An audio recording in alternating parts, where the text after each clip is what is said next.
Oke, baik. Halo semuanya.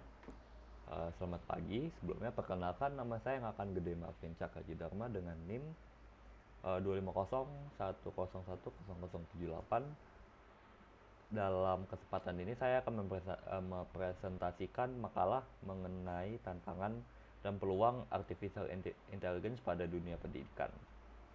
Dalam hal topik ini sangat relevan mengingat bagi kita yang sedang berada di transisi teknologi yang masif. Begitu, mari kita mulai dari rata ke belakang. Mengapa topik ini diangkat?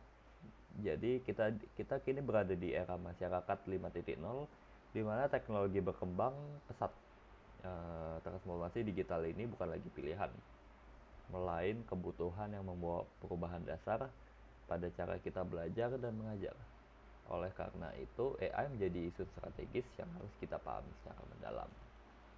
Ya, fokus utamanya yaitu pemanfaatan kecerdasan buatan AI sebagai isu strategis yang berbeda. Jadi kita lanjut. Jadi rumusan masalahnya itu apa saja peran utama AI dalam pendidikan Indonesia. Dan saya akan membedah 3 masalah utama. Itu pertama, kita akan melihat apa sebenarnya peran AI, apakah hanya membantu atau menggantikan. Itu tantangannya, apa saja hambatan teknis dan sumber daya yang dihadapi. Jadi kedua kita akan membahas tantangan nyata di lapangan seperti infrastruktur. Ketiga yaitu bagaimana implikasi etis dan strategi penanganannya. Ya, yaitu kayak bagaimana agar AI ini aman digunakan. Kita lanjut. Uh, Tujuan dan manfaat. Nah itu tujuannya pertama yaitu mengkaji peran AI untuk kebutuhan pendidikan, mengidentifikasi tantangan teknis, biaya atau SDM, memeriksa implikasi etis, dan tanggung jawab penerapan.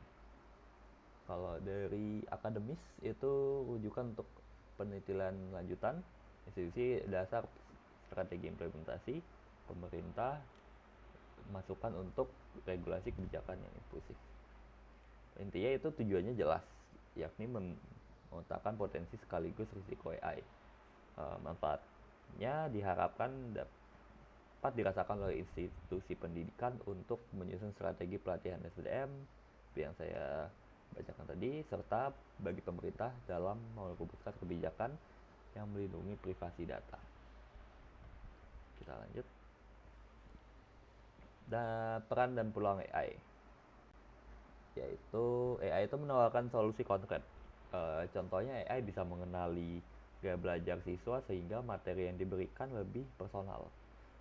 Selain itu, tugas administratif guru juga seperti mengkoreksi nilai itu bisa diotomatisasi. Dan AI juga bisa membuat simulasi pembelajaran yang interaktif, misalkan dalam pembelajaran bahasa.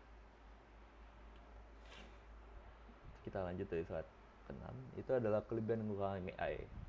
Nah, kalau kelebihannya seperti yang kita tahu, pembelajaran dapat disesuaikan sesuai kemampuan siswa. Ada efisiensi waktu, akses belajar di mana aja kapan saja. Nah, kalau kekurangannya itu mengurangi interaksi langsung guru siswa. Dan ada resiko ketergantungan berlebihan pada AI dan kesenjangan digital. Karena tidak semua murid atau guru bisa memegang teknologi.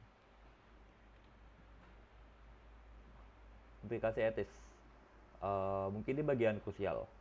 AI butuh data besar dan ini menyentuh ranah privasi siswa. Ada juga risiko bias algoritma di mana sistem AI ini tidak adil terhadap kelompok tertentu. Maka regulasi ini sangat diperlukan. Kita perlu yang diperhatikan adalah privasi dan keamanan data. Risiko pengumpulan data siswa dan juga besar, bias algoritma, dan regulasi yang diperlukan aturan jelas untuk meningkatkan literasi digital untuk penerapan yang aman. Nah, kesimpulan dari potensi AI dapat merevolusi pendidikan lewat personalisasi dan efisiensi.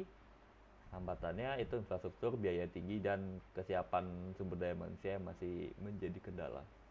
Isu kritisnya itu privasi data, bias algoritma harus menjadi perhatian utama. Intinya kesimpulannya itu AI punya potensi revolusional dan personalisasi, namun kita harus bisa menghadapi tembok besar berupa biaya implementasi yang tinggi dan kesiapan sumber daya yang belum merata. Dari saran strategis itu, dari saran saya sih jangan terburu-buru. Institusi institusi dengan dana terbatas sebaiknya melakukan adopsi yang bertahap. Pemerintah juga harus segera menerbitkan regulasi yang jelas, dan terpenting adalah pelatihan literasi digital bagi para guru atau siswa yang gagap pada teknologi.